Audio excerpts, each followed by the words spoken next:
Hi, I am Carli Kilgore. I am the founder and owner of Wellness by Carli and the founder of the Realigned Wellness Method. I am here today to talk to you about alternative flours. A lot of people like to bake, and just because they're gluten-free, they don't want to give up that pastime that they enjoy. So there's pros and cons to each of these flours, and I think what's most important to recognize is that there's not one flat out winner. It's really about your needs, your lifestyle, and what the purpose of the flour is. So is it just a treat for your child, or are you trying to create a dish that's for a holiday and you're baking for more people? There's lots of factors to take into consideration. So I want to go through each one and go through the pros and cons so you can just get a little bit of an idea of what may be best one for you. So I want to start with oat flour. I love oat flour personally because of the taste and the texture. Being gluten-free, you kind of really miss that chewy, yummy, taste that gluten really represents. So oat, I think, is one of the best for mimicking that wheat. However, there are some negatives too. So the benefits would be the texture. I think it's friendly for baking, and I think it's very kid-friendly for muffins. It can be gluten-free. So when I say it can be gluten-free, oats as a grain are inherently gluten-free. But in the processing mills, a lot of time there's cross-contamination. So depending on how sensitive you are to wheat, you may want to avoid oat flour, or at least find one that is certified gluten-free. This brand here, Arrowhead Mills, is organic, but it's not saying that it's gluten-free. So I would avoid this if you're celiac or wheat sensitive. Other issues with oat in general is that it can be a toxic grain, meaning it's grown with a lot of glyphosate. If it's not organic, glyphosate is Roundup. That is a lot of chemicals in your body. So if you're gonna choose oat flour, please, or oat milk even, please choose organic always.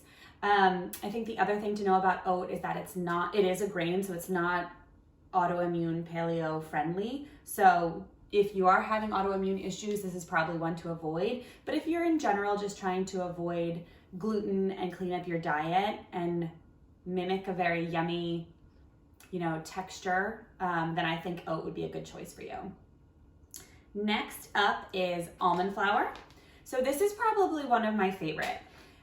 Thinking of, flours as not really a whole food, we want to always choose products that are close as possible to a whole food. Now with almond flour, they blanch the almonds, so they just put them in hot water so the skins are removed, and then they grind them up. So this is pretty much, even though there's a little processing involved, it's pretty much just almonds.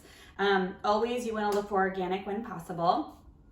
So almond flour is one of my favorites because it's very high in fat. Fat is going to keep you full and satiated and increase that hormone called leptin. Leptin is what keeps us full. So we're getting protein, we're getting fat, it's low carbohydrate. I think, when we're thinking about weight loss, blood sugar management is really important. So whenever I am baking something, I think about blood sugar management because most baked goods are going to spike your blood sugar. So I love using nuts for baking. However, nuts are a common allergy. So I can't really make muffins and send them to school with my child because he's in a nut-free school. So that's another thing to consider. Nuts are high in antioxidants. So, vitamin E, it's going to really help with inflammation. It has manganese.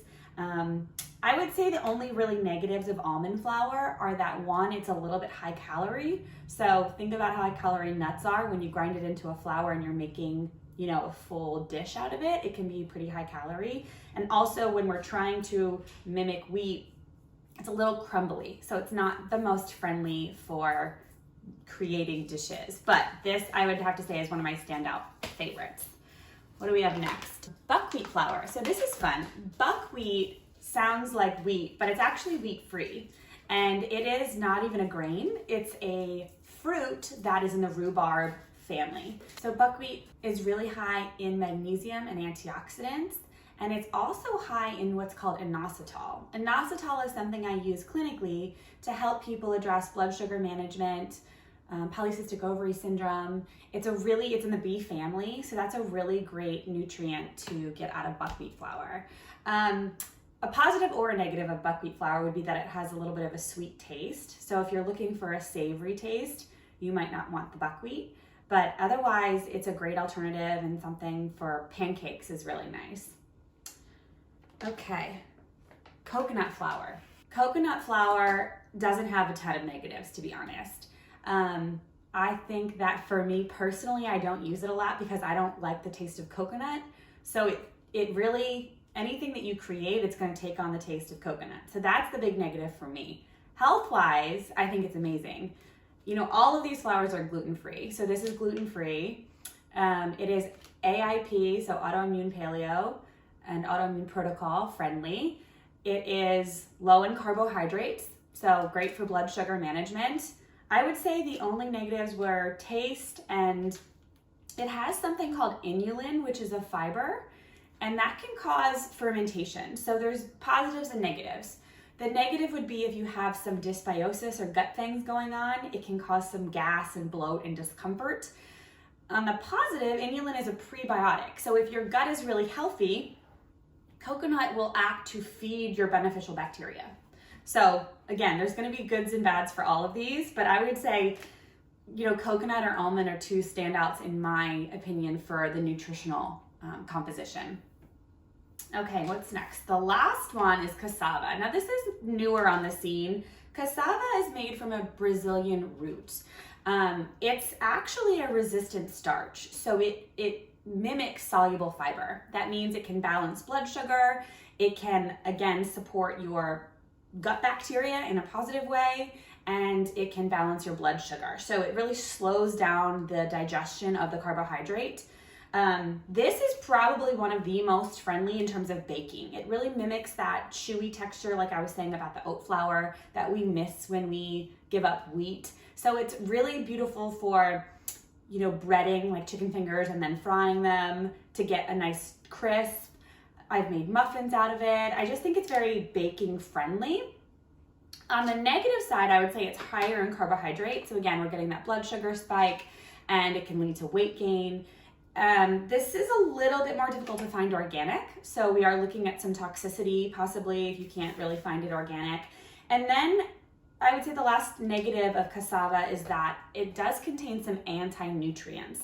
So if you've heard of phytates or lectins, these are natural plant compounds that can really prevent absorption of the beneficial things. It's a protection mechanism for plants, but for humans, it can actually prevent us from absorbing the good nutrient profile. So cassava is one to play with. Again, you know, if we're looking for everyday staples, I would probably lean more towards the coconut or the almond. The oat and the cassava I think of more as treats when we're trying to mimic something more carby and satisfying and kind of comfort food. And then buckwheat is just a great alternative to play with.